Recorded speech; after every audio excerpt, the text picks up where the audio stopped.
창세기 24장 59절로 60절입니다. 두 절이네요. 우리 두 절 함께 읽겠습니다. 시작.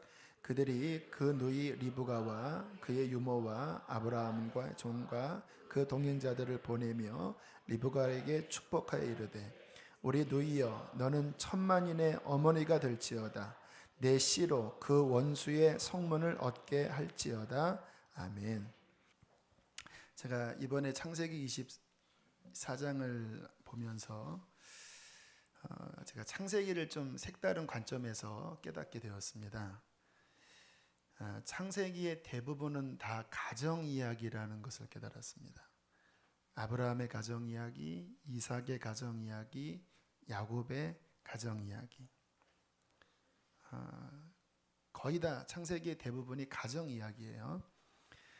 그만큼 성경에서 가정이 중요하다라는 것을 다시 한번 깨달았습니다. 우리 인생에서 하나님 빼놓고 가장 중요한 것을 꼽으라면 가정입니다. 사람의 행복을 하나님이 창조하실 때요, 사람의 행복의 가장 그 핵심이 가정 안에서 이루어지게 창조하셨습니다. 부부 또 자녀 안에 온전한 가정을 이룰 때 술을 먹으면서 얻는 행복, 바깥에서 골프를 치면서 누리는 행복, 사업적인 성공을 누리면서 겪는 행복, 비교할 수 없는 가장 내면적인 내밀하고 깊은 행복을 하나님께서 가정을 통해서 누리도록 창조하셨습니다. 그래서 우리 인생의 순위를 매기는 게 중요해요. 우선순위, 하나님, 직장, 교회, 가정, 이렇게 우리의 삶에서 순위를 매긴다면 어떻게 매겨야 될까요? 첫 번째는 하나님이시죠. 하나님 없으면 우리 죽는 거잖아요. 영원히 날린 문제는 하나님이기 때문에 하나님이 인생의 1순위입니다. 두 번째 순위가 뭘까요? 교회일까요? 가정일까요? 가정입니다. 하나님이 최초에 창조하신 기관은 교회가 아니라 가정입니다. 신앙도요, 성경적인 신앙은 실은 가정 안에서 이루어지는 것입니다. 교회는 가정이 신앙생활을 잘 하도록 도울 수 있으면 좋아요. 그러나 성경적인 원형은 가정 안에서 부모가 자녀에게 신앙이 형성되어지고 또 자랄 수가 있고요. 인간적으로도 사람의 인성이 뭐죠? 마음, 또 성품, 인격, 인생에게 가장 중요한 게 인성이지요. 인성의 90% 이상은요, 어릴 때 보통 7세 미만의 가정 안에서 90% 이상이 형성된다고 합니다. 가정이 중요한 거예요, 두 번째가. 세 번째는 뭘까요? 직장일까요? 교회일까요? 교회입니다. 시간은 직장에 많이 들이지만 우선순위는 교회입니다. 성경이 먼저 그의 나라와 그의 의를 구하라고 하셨지요. 이 가정과 교회 사이도요, 아무튼 말씀드린 것처럼 가정 그 다음에 교회예요. 근데 둘 사이는 저는 보완하는 단계라고 생각합니다.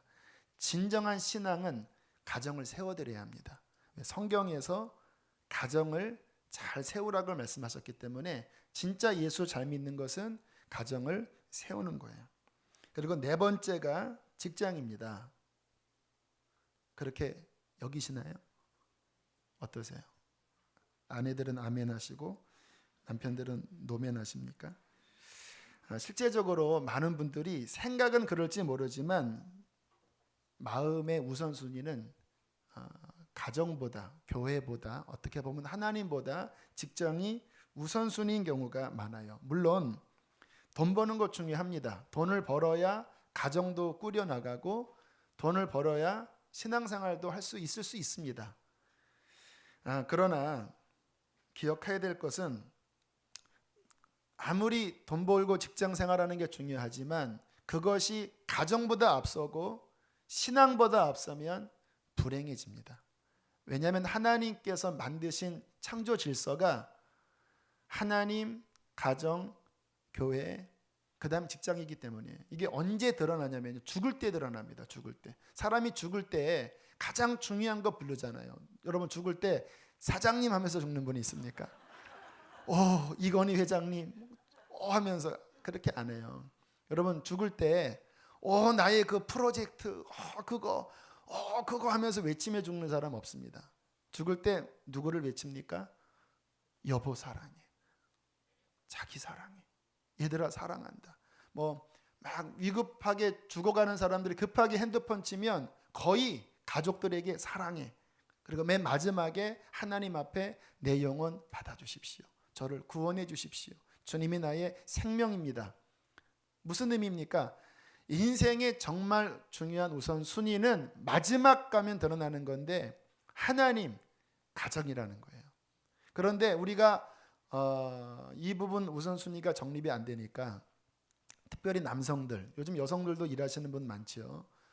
가정이 무너지고 신앙 무너지고 교회 생활 제대로 못하고 일 하다가 퇴직당하고는요 이미 가정 떠나가고 신앙 망가지고 그리고 50대 한 중반에 그렇게 충성했던 직장에서 퇴직당했는데 그 다음에 둘 곳이 없는 거예요.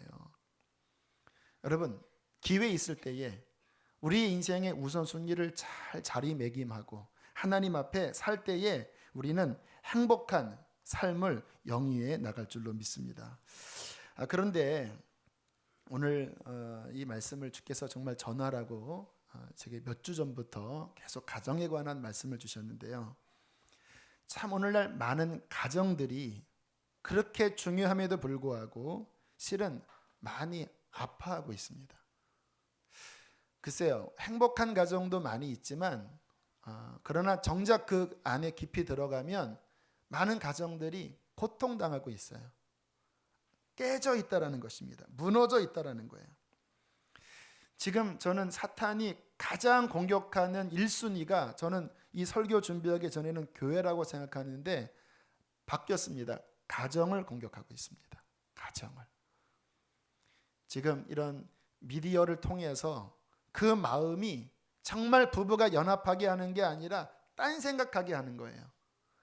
한 이불을 덮고 자지만 동상이몽 다른 생각을 하게 만드는 거예요. 연합이 안 됩니다. 사탄이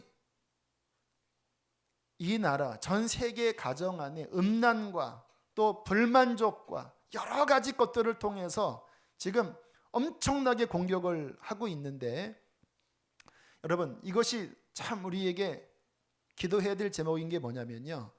하나님의 창조 질서에 아까 말씀을 드렸잖아요. 가정을 통해서 행복을 누리고 가정을 통해서 신앙이 계승되고 가정을 통해서 인성이 만들어지거든요.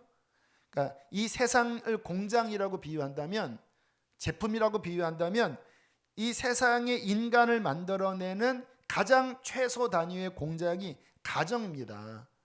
근데 거기서 무너지면요 신앙도 깨지고 인성도 깨지고 행복도 깨지고 다 깨지는 거예요. 사탄이 하나님의 창조 질서인 이 가정을 지금 치밀하게 공격해 들어오고 있다는 것입니다. 자, 여러분 우리가 신앙생활을 하고 있죠. 이 부분도 한번 정립을 했으면 좋겠는데 진정한 신앙생활이 무엇일까요? 교회에서 은혜 받는 것이 무엇일까요? 내가 복음을 만난 것이 무엇일까요? 신앙은 반드시 적용이 있어야 합니다. 어디서 적용합니까? 교회에서 적용합니까? 해야 합니다. 그러나 먼저는 가정에서 해야 합니다. 내가 만난 예수가 나를 구원한 예수의 평강이 주님의 사랑이 함께 사는 배우자에게 자녀들에게 부모에게 가정에서 적용되지 않으면 그 신앙은 온전치 않은 거예요. 진정한 신앙은 가정을 변화시키게 되는 것입니다. 자, 그렇다면 어떻게 가정을 세울까? 우리가 오늘 말씀을 통해서 함께 묵상하기를 원하는데요. 실은 많은 분들이 가정이 무엇인지에 대하여 막연한 생각을 가지고 있습니다. 학교에서도 배우지 않았습니다. 대학에서도 배우지 않았어요. 뭐 요즘 그러한 단체에서 이러한 사역들을 많이 하긴 하지만 여러분, 가정에 대한 가장 근원적인 기준은 또 가르침은 성경에서 해주고 있습니다. 왜냐하면 하나님 그분이 가정을 창조하셨기 때문에 그래요. 그래서 우리가 이러한 말씀들을 통해서 하나님이 가정을 어떻게 창조하셨나, 복잡하지 않아요. 진리는 단순합니다. 그 하나님 창조 원리를 잘 깨닫고 그 창조 원리를 삶에 잘 적용할 때 주님께서 우리의 인생에 참된 행복을 누리게 해 주실 것입니다. 물론 아픈 가정도 있지만 우리의 자녀들에게 그러한 가정을 계승시킬 수 있도록, 전수할 수 있도록 하나님께서 지혜를 주실 것입니다. 자, 창세기 24장은요. 제가 그 전에 성경을 읽을 때 솔직한 말씀으로 불필요하게 느껴지면서 읽었습니다. 왜냐하면 일단 너무 길어요. 몇 절인지 아세요?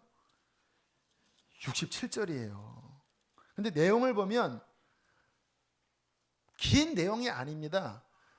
아브라함의 종이 이삭의 아내를 구하려고 가서 그 지난주에 설교한 그 약대에 그거 해주고 그 내용을, 이게 긴 내용을 두 번이나 반복해서 겹쳐 있습니다. 이 말씀이.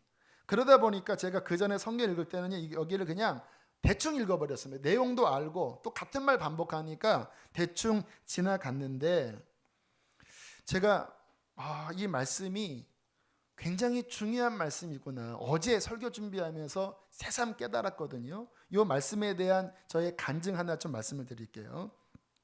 올 초에 젊은이 교회 심재식, 김서영, 제가 참 사랑하는 청년들이었는데 결혼을 했습니다. 그런데 말 못할 우리 서영 자매도 그렇고 재식 형제도 그렇고 가정에 굉장히 깊은 아픔이 있고 또 결혼하기에는 넘기 힘든 장벽들이 많이 있었습니다. 서로 사랑했지만 결혼으로 가려면 넘어야 될 부모 문제, 물질 문제가 너무 크니까 우리 불쌍한 우리 서영이가 너무너무 힘들어했어요. 왜? 이거를 넘기에는 힘이 없는 거예요. 그 대가 지불이 너무 큰 거예요. 그래서 둘이 사귀면서 몇 번 헤어지려고 했습니다. 그게 달했을 때가 작년 가을인가 봄인가 그래요. 아무튼 그 복음 인카운터 할 때였는데 그때 복음 인카운터에 서영자매가 참여해야 되는데 너무 힘들어서 우리 이제 끝내자. 그리고는 막 복음 인카운터 참여하지 않고 이 주변에서 신봉동 일대를 막 헤매고 다닌 거예요. 그래서 그때 중보기도 팀이 오라고 하고 5월 달이었군요. 그래서 이 안에 인카운터에는 못 들어가고 중보기도 하는 그 팀 안에 넣고 한 3시간을 기도를 해줬대요. 그러니까 너무 마음 상하고 지쳐있고 하는데 중보기도단이 그래도 눈물로 한 3시간을 기도하면서 마지막 그 기도 인도했던 문마리 집사님이 주님의 영감을 받고 그렇게 이야기를 했대요. 자매님, 무슨 의미인지 모르겠지만 주님께서 창세기 24장 60절 말씀을 주십니다. 오늘 본문입니다. 60절 한번 읽어보실까요? 시작. 리브가에게 축복하여 이르되 우리 누이여 너는 천만인의 어머니가 될지어다 내 씨로 그 원수의 속문을 얻게. 참 뜬금없는 말씀이잖아요. 무슨 의미인지 모르지만 이 말씀을 주십니다. 그때 이 말씀을 통해서 큰 마음속에 위로를 받았대요. 하나님이 결혼을 축복하시는구나. 내가 지금 힘들게 결혼으로 나아가지만 축복의 통로 천만인의 어미가 되게 하시는구나. 그리고는 그때 회복해서 또 연애가 또 지속이 됐습니다. 그러다가 가을쯤에 또 힘들어진 거예요. 왜? 문제는 해결이 하나도 안 됐거든요. 가정 문제는. 그래서 고민하고 있는데 택시를 탔다고 합니다. 그랬더니 택시기사 아저씨가 교회 다니냐고. 네, 다녀요. 봉사하냐고. 네, 봉사해요. 그랬더니 하는 말이 성경에 참 복된 말씀이 있는데 창세기 24장이라고 읽어보라고. 그리고 창세기를 읽는데 또 이 말씀이 나오는 거예요. 그래서 확증, 보통 하나님의 역사의 2번은 확증이거든요. 그래서 다시 마음을 잡았다라는 거예요. 그리고 결혼하기 일주일 전에 저랑 함께 식사를 하면서 그 간증을 해줬는데요. 그날 저녁에 문자가 왔습니다. 목사님, 오늘 생명의 삶 큐티 본문이 창세기 24장입니다. 천만인의 어미가 될지어다. 그리고 지금 중국에서 선교사로 또 귀한 또 사역을 하면서 참 아름다운 가정을 꾸리고 있어요. 여러분, 무슨 의미입니까? 이 말씀이 결혼에 관하여 중요한 것을 보여주고 있다는 거예요. 또한 무엇을 말씀하십니까? 결혼이 우리의 인생에 얼마나 중요한 축복이라는 거. 아픔이 있어도 하나님의 그림은, 하나님의 가정의 원형은 축복에 대한 하나님의 귀한 계획이 들어 있으시다라는 거예요. 그리고 난 다음에 제가 어제 새롭게 깨달은 건 뭐냐면요, 이 성경의 가정의 말씀의 원형이 창세기 2장 24절, 그것도 24입니다. 숫자가. 사람이 부모를 떠나 그 아내와 합하여 둘이 한 몸을 이룰지다. 그 말씀이 최초의 결혼의 원형의 말씀인데, 그 하나님의 말씀이 창세기 이후에 가장 하나님 뜻에 부합되게 성취된 사건이 창세기 24장 리브가 이삭의 결혼 사건이에요. 그 앞에 결혼 이야기들이 잘 안 나오지만 많은 가정들이 있었지만 창세기 2장 24절을 그대로 구현하지 못했어요. 그런데 24장을 하나님께서 왜 길게 다루셨냐면 이러한 뜻입니다. 바로 이거다, 이거. 창세기 2장 24절 그 내 계획이 가장 합당하게 성취된 게 바로 이 말씀이다. 그렇게 하나님께서 지금 지명하고 있는 거예요. 자, 이 오늘 본문이 어떤 의미인지를 살펴보면요, 좀 전에 읽은 리브가에게 축복을 했거든요. 리브가가 이제 그 결혼하러 간다고 하니까. 그런데 우리가 한국말로는 성경 읽으면서 캐치하지 못하는 게 뭐냐면 히브리 말이 언어 유희가 있습니다. 제가 다 설명은 안 할게요.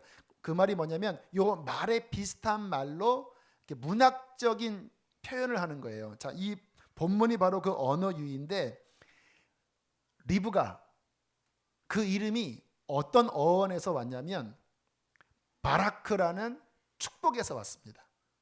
바라크, 축복이에요. 그런데 리브가 연결되지요. 바라크, 리브가 축복이라는 말이에요. 근데 리브가를 성경의 원리대로 시집 보내면서 축복해주면서 너는 천만인의 어미가 될지어다. 천만인이 히브리어로 레바바입니다. 레바바. 천만인의 어미가 되는 축복, 레바바 바라크. 리브가요, 레바바 바라크. 연결하셔야 돼요. 리브가 레바바 바라크. 리브가요, 너 이삭에게 갈 때 너는 축복의 통로, 하나님의 축복의 한가운데로 들어가는 것이다. 리브가 축복의 이름이요, 너는 천만인 레바바 바라크, 천만인의 어미가 되는 축복. 우리 소영이가 그 가정의 깊은 상처와 그 벽을 못 넘을 때 하나님이 오묘하게 이 말씀, 리브가 레바바 바라크, 소영아, 제시가 축복이다. 너무 힘들지, 이 벽 넘기 힘들지. 그러나 너는 이 결혼을 통하여 하나님의 가정의 원형 레바바 바라크, 리브가 축복으로 들어가는 것이다.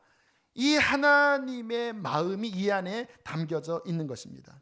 여러분, 결혼은 무엇입니까? 여러분의 아내는 누굽니까? 여러분의 남편은 누굽니까? 여러분의 며느리는 누굽니까? 왼수가 아닙니다. 평생 왼수가 아닙니다.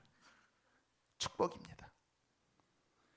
하나님의 축복의 장 안으로 들어가서 하나님께서 그 가정을 통해서 주시고자 하시는 행복, 신앙의 계승, 아름다운 가정을 통하여 하나님의 성품을 경험하는 그 하나님의 가장 그 가슴 속에 있는 뜻이 결혼을 통하여, 리브가를 통하여, 레바바 바라크를 통하여 하나님께서 이루어 주시는 것입니다. 여러분, 우리가 이것을 마음속에 믿음으로 품으셔야 합니다. 물론 아파하는 가정이 많고 저도 아파하는 가정 속에서 자랐습니다. 그러나 우리가 혹시 실패했어도 우리 자녀들은 이 말씀 속에서 성공시켜야 합니다.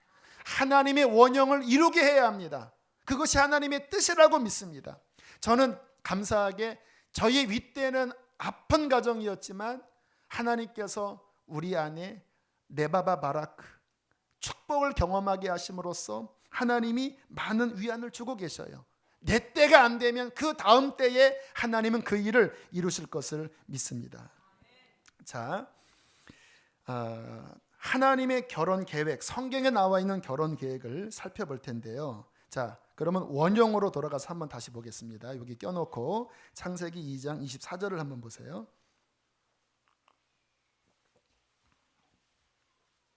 자, 최초의 하나님의 첫 가정, 그리고 이렇게 말씀을 하십니다. 여기에 결혼의 핵심이 들어 있습니다. 함께 읽겠습니다. 시작. 이러므로 남자가 부모를 떠나 그의 아내와 합하여 둘이 한 몸을 이룰지로다. 자, 이 말씀의 핵심은 무엇일까요? 결혼, 부부, 가정의 먼저는 자녀가 아니라는 거예요. 가정의 먼저는 부모도 아니라는 거예요. 가정의 먼저는 부부입니다. 부부가 둘인데 하나의 연합을 이루는 거예요. 가정은, 하나님이 계획하신 가정은 무엇입니까? 부부가 주 안에서 연합을 이루어 행복을 누리게 하는 거예요. 연합할 때 가장 깊은 행복이 있다고 그랬잖아요. 여러분, 부부가 주 안에서 오늘 본문처럼 연합하면요, 고부간의 갈등도 해결이 됩니다. 고부간의 갈등은요, 실은 시부모 시댁과의 갈등이 아니라 부부 갈등입니다. 자녀 문제는요, 자녀 문제가 아니에요. 부부 갈등이에요. 부부 갈등. 부부 안에 연합이 해결이 되면 시댁 다 해결되고요, 자녀 문제도 해결되고요, 인생의 경제 문제 모든 것도 창조의 원리는 부부 안에 연합이 되면 이 안에 행복으로 말미암아 가정, 또 부모, 그리고 모든 내 삶의 모든 것들을 감당할 힘을 하나님께서 주도록 창조하신 거예요. 다시 한번 오늘 본문으로 넘어가 보세요. 자, 24장 67절 보세요. 67절. 이 가정을 통한 회복을 이렇게 보여주고 있습니다. 자, 이 이삭과 리브가의 결혼이 창세기 2장 24절에 구현이라고 말씀을 드렸죠. 함께 읽겠습니다. 시작. 이삭이 리브가를 인도하여 그의 어머니 사라의 장막으로 들이고 그를 맞이하여 아내로 삼고 사랑하였으니 이삭이 그의 어머니를 장례한 후에 위로를 얻었더라. 창세기 22장 24절에 아주 너무나 놀라운 시련이에요. 부모를 떠나서 마음 상해 있던 이삭, 아픔이 있었던 이삭이었는데 둘 다, 리브가도 부모를 떠나고 이삭도 어머니 돌아가시고 아버지랑 같이 안 사는 겁니다. 떠나서 둘이 연합을 이룰 때에 이삭 안에 있는 상한 마음이 위로를 받은 거예요. 이삭의 이름의 뜻이 웃다잖아요. 그런데 웃음을 잃어버렸거든요. 그런데 부부가 연합할 때 비로소 다시 웃을 수 있는 거예요. 여러분, 원 가정에서 아픔을 경험했어도요, 새롭게 만든 부부 안에 하나를 이루면 하나님이 치유를 해주십니다. 행복을 주시는 거예요. 자, 오늘날 왜 많은 결혼이 행복하지 않을까요? 원인 아시겠죠? 부부가 연합하지 않아서 그래요. 부부관계의 핵심은 연합입니다. 자, 그렇다면 어떻게 부부가 연합할 수 있을까요? 세 가지를 봐야 되는데요. 창세기 말씀과 오늘 24장 말씀을 보면 부부가 연합되기 전에 전제 조건이 하나 있습니다. 부모를 떠나야 한다라는 거예요. 물론 이 말씀은 부모를 모시지 말라고 하는 뜻은 아닙니다. 성경에 부모를 공경하라고 했어요. 그러나 가만히 보면 그럼에도 불구하고 모실지라도 진정한 결혼은 부모의 어떠한 영향력, 종속관계에서 떠나야 된다는 거예요. 그러니까 원어적인 이 부모를 떠나의 의미는요, 이제 너희 부모와의 계약관계를 끝내고, 더 극적으로 표현하면 부모와의 계약관계를 파기시키고 이제 결혼한 배우자와 새로운 언약관계를 맺어라. 이게 본문의 원어적인 의미예요. 오늘 리브가도요, 말씀 보면 와 진짜 딸 키우는 거 소용없다 이런 느낌이 될 정도로 이제 그 종이, 아브라함의 종이 와서 리브가를 며느리로 이삭의 아내로 데려가겠습니다. 그랬더니 가족이 아쉽잖아요. 그래도 예쁜 딸인데. 그래서 가족들이 그래도 좀 열흘은 더 있어야 되지 않겠습니까? 그랬더니 이 아브라함의 종이 얼마나 충직스러운지, 아닙니다. 빨리 가야 합니다. 하나님 응답하셨는데 빨리 가야 합니다. 그랬더니 참 어이가 없어서 그러면 딸에게 한번 물어봅시다. 너 갈래? 그랬더니 네 갈게요 그랬습니다. 그랬더니 어이가 없어서 가버려라. 창세기 2장 24절의 시련이에요. 부모를 떠나. 이삭도 어머니가 돌아가시고 아버지 그늘에게서부터 떠나, 그리고 둘이 하나가 될 때, 그때 비로소 아름다운 가정이 이루어지는 거예요. 여러분, 부부관계 사이에 부모가 들어가면 그만큼 부부는 하나가 되지 못합니다. 어쩔 수 없어요. 이 정서의 마음의 영역은요, 누군가 들어와 자리를 차지하면요, 여러분 저랑 아내랑 사이에 있는데 어머니가 왔다 갔다 하면 불편하잖아요. 부부 사이에 시댁, 시누이, 시동생, 시금치 들어가면 안 됩니다. 여러분 남편도 기억하시고 아내도 기억하셔야 돼요. 시댁이든 친가든 어디든 부부 사이에는요, 성경에 그 모든 계약관계는 정리하셔야 돼요. 물론 부모이고 형제이고 하지만 부부 사이를 침범할 정도로, 갈등 일으킬 정도로 뭔가 들어오면요, 그거는 허락해서는 안 돼요. 그거는 부모에게 불효하는 거 아닙니까? 여러분 생각을 해보세요. 그쪽이 들어와서 부부관계가 안 좋으면 그게 부모에게 효도하는 일입니까? 차라리 안 들어가고 둘이 진실로 연합되는 게 부모에게 효도하는 것 아니겠습니까? 성경의 원리예요. 부모를 떠나.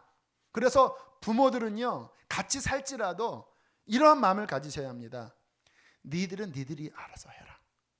내가 다 떼어보냈으니 같이 살지라도 너희 둘은 완전히 독립이니까 너희들끼리 알아서 해라. 또 시댁 식구들도요, 자꾸 참견하면 안 돼요. 네, 시누이, 네, 참견하면 안 돼. 그냥 알아서 하라고 해야 돼요. 하나님 안에서 알아서 하라고 그래야 돼요. 올 초에 결혼한 자매, 제가 예전에 가르쳤던 아이인데 이제 결혼을 오래 했어요. 근데 얘기를 들어보니까 신랑이 장남인데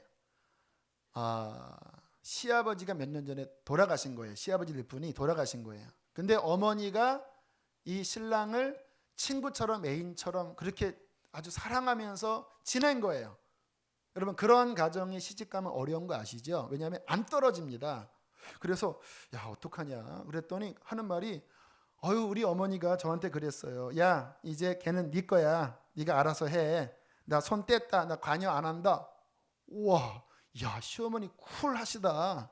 그때 하는 말이, 어머니가 애인이 생겨서 아들한테 신경 쓸 겨를이 없어요. 애인이 생겼대요. 아무튼 어쨌든 잘된 일이죠. 애인 생겨도 들어갈 수 있는데 신앙인이 아니에요. 그런데 성경적인 거예요. 나는 손 뗐다.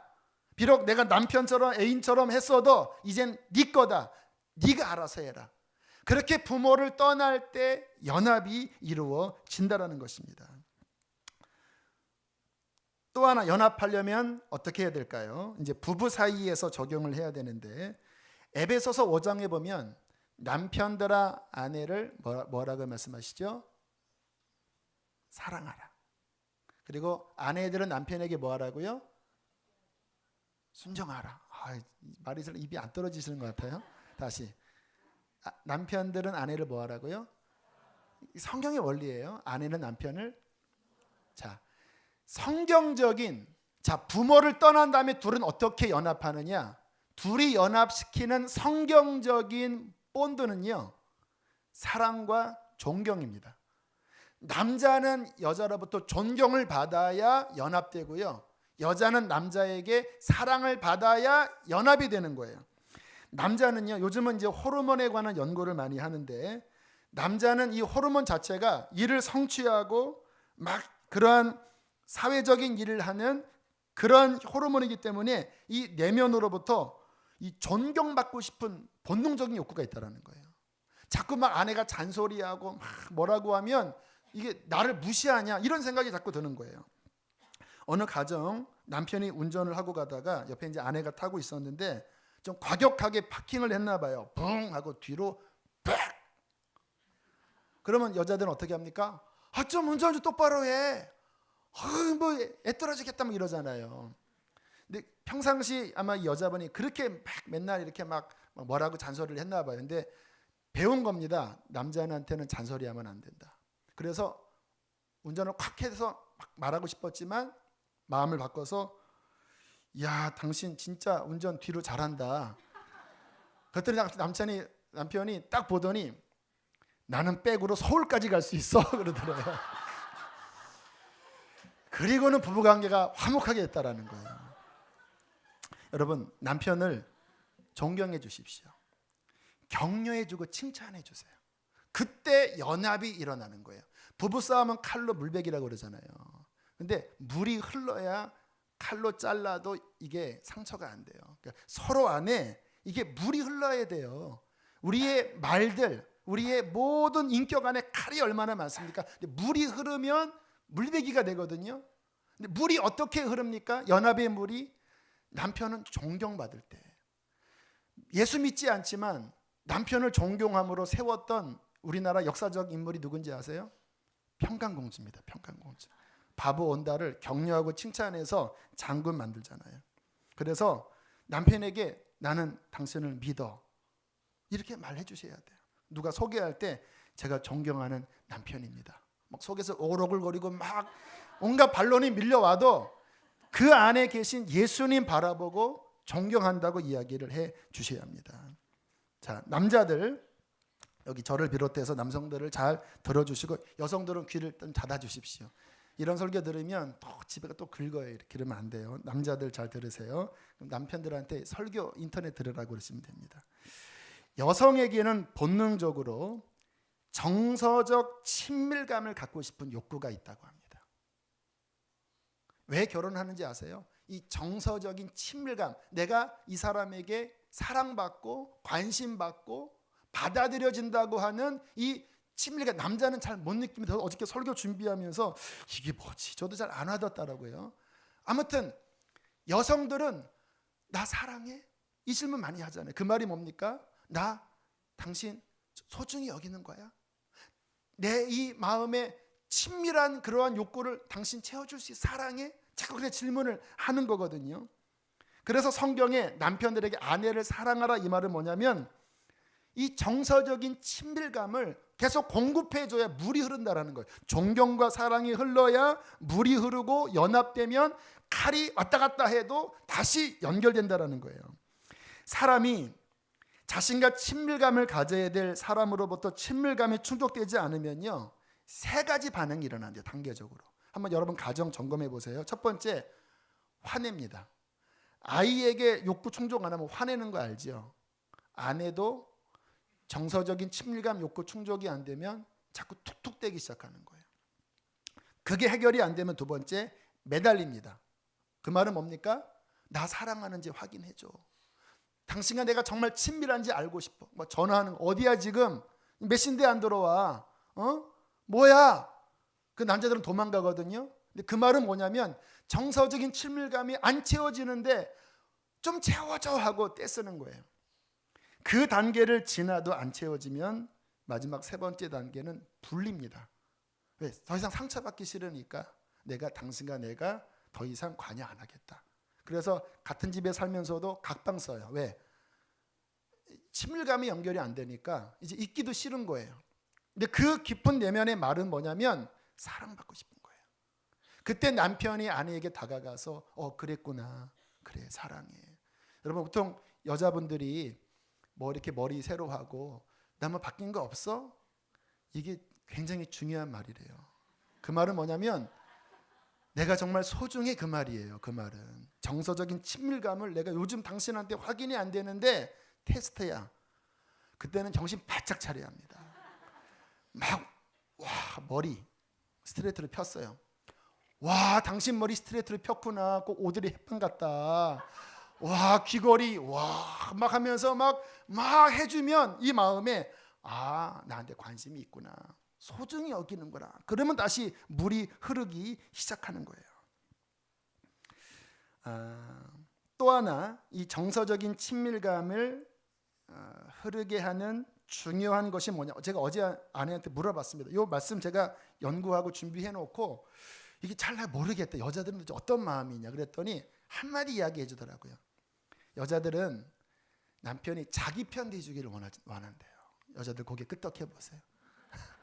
자기 편 대주기를 원한. 내가 뭐 잘못했어도 뭐가 부족했어도 남편은 내 편이구나, 이 마음을 원한다라는 거예요. 근데 그게 안 되면 이 속에서 정서적인 친밀감이 끊어지게 되는 거예요. 자, 내 편이다라고 느끼게 해주는 말하는 방식이 있습니다. 뭔지 아세요? 그랬구나, 이겁니다. 구나. 따라합시다. 그랬구나. 아주 너무 간단합니다. 부부가 화목하려면 남편들이 이 말만 하십시오. 너 힘들었구나. 여보, 나 오늘 하루 종일 애 보면서 힘들었어. 그럼 남편은 어떻게 합니까? 남편은 막 또 설명해 줘. 이 뭐가 힘드니 내가 더 힘들지. 이게 뭐가 하는 일이 뭐냐. 나는 직장 생활 막 하면요 끊어져요. 뭐라고 해줘야 돼요? 힘들었구나. 힘들었구나. 시댁에 가서 막 또 시부모 뭐 시어머니에게 아픈 마음이 있으면 더 예민한 거잖아요. 왜? 또 나의 엄마니까. 오늘 어머니 때문에 나 힘들었어. 그러면 그때 다른 설명해 주면 안 돼요. 어머니 때문에 힘들었구나. 여성분들 속 시원하시죠? 그 어떤 분이 가정사역 이제 훈련하신 분이 그 종갓집의 장손인데 부산에만 갔다 오면은 아내가 차 안에서 막 힘든 이야기를 하면 늘 그렇게 대답했대요. 설마 어머니가 그런 말씀하셨겠어? 그런 의미가 아니겠지. 남자들은 이게 왜 부모도 버릴 수 없으니까 하는 효도의 말이에요. 그러면 그 순간 차 안의 공기가 싸늘해지고 서울 올라올 때 한마디도 안 하는 거예요. 그리고 거기 몇 달 가는 거예요. 근데 이거를 깨닫고 그 다음부터 말을 바꿨답니다. 어머니 때문에 힘들었구나. 아유, 그래, 일하느라고 힘들었구나. 그러니까 아내가 뭐라고 이야기하냐면, 그전에는 당신이 어머니 편 들었을 때는 본인이 무대 위에 혼자 있고 호랑이 앞에서 이 관객들, 아내와 모든 사람이 다 구경만 하는, 너무 그래서 두려웠는데 내 편이 되어지는 순간, 그전에는 부모에 대한 미움이 3개월을 갔는데 그랬구나 해주니까 그날로 해결이 됐다라는 거예요. 그리고는 잘해, 오히려 더 부모에게 잘해줬대요. 그 가정사역하는 이기복 교수님 아시죠? 그분도 그랬대요. 남편에게 자꾸 무슨 이야기를 하면 남편은 설명을 해주는 거예요. 그건 이건 이건 아니고. 그래서 여보 잠깐, 그냥 내가 말하면 꾸나만 붙여. 그랬구나. 그 다음부터 남편이 그랬구나 그랬대요. 어느 날은 감정도 없이 그랬구나. 그런데 이기복 교수님 하신 말씀이 그냥 감정 없이 꾸나만 붙였는데도 마음에 그렇게 위안이 되고 그렇게 그냥 마음이 좋더래요. 뭡니까? 연합이에요, 연합. 상대방의 아픔에도 내가 동참해주고, 상대방이 좀 얼토당토하지 않은 말에도 정서적인 친밀감이 연결되고, 또 남편이 부족해도 존경해주고 인정해주고, 그 인정과 사랑의 물이 흐를 때, 인생을 살다 보면 실수할 때 있잖아요. 칼이 날라올 때 있잖아요. 하지만 칼이 날라와도 다시 연결되는 그 물 안에 행복한 가정이 이루고, 부부가 행복하면 자녀들이 저절로 행복하고요, 부부가 행복하면 시부모 잘하게 되고요, 부부가 행복하면 우리의 삶의 모든 영역에 어려움들을 이기고 하나님이 계획하신 레바바 바라크 리브가 축복하여 이르되 너는 천만인의 어미가 되고 하나님의 축복을 경험하는 하나님의 가정의 원형을 경험하게 될 것입니다. 그러한 가정 이루게 되기를 축복합니다. 함께 시간 찬양하고 기도합니다. 주 안에 우린 하나. 찬양합니다. 옆에 계실지라도 안 계실지라도, 어떠한 일이 있을지라도 마음속에 내 자녀를 생각하면서 하나님, 친밀함이 흐르고 존경이 흐르고 부모로 독립하지만 사랑 가운데 섬기는 아름다운 가정 이루게 하소서. 함께 찬양하고 기도하고 성찬합니다. 주 안에 우린 하나, 모습은 달라도 예수님 한 분만 바라네. 사랑과 선행으로 서로를 격려해 따스함으로 보듬어가리.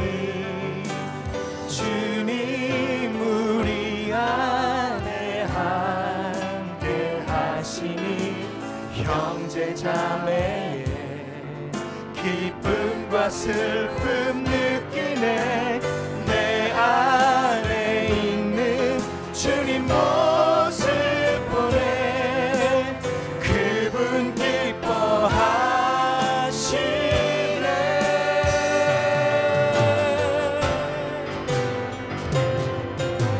주님 우리 통해 내 바바 바라.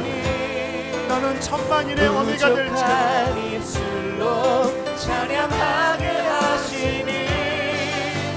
주님 우리 통해 계획하신 일 너를 통해 다시 한번 축복하세요. 자신을 향하여 축복하세요. 주님 나를 통해, 주님 나를 통해 계획하신 일 부족한 입술로 찬양하게 하시니.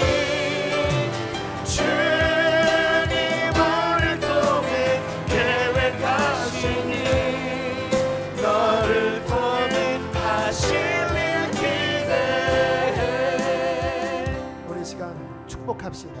오늘 리브가가 가정으로부터 축복을 받았듯이 내 상황이 어떻든지 중요한 건 현실이 아니라 하나님의 진리입니다. 리브가여 너는 천만인의 어미가 될지어다. 가정이여 천만인의 어미와 아비가 될지어다. 상함이 치유되고 이삭처럼 웃게 될지어다. 우리의 자녀들이 그렇게 행복한 가정이 될지어다. 분열의 영 이 세속의 가치관으로 연합되지 못하게 서로 상처 주고 불신하게 하는 악한 영향력들이 끊어지고 주님이 창조하신 부모를 떠나 연합하여 하나 되는 역사가 이루어지게 하여 주옵소서. 기도하시겠습니다. 할렐루야. 살아계신 하나님 아버지 감사합니다.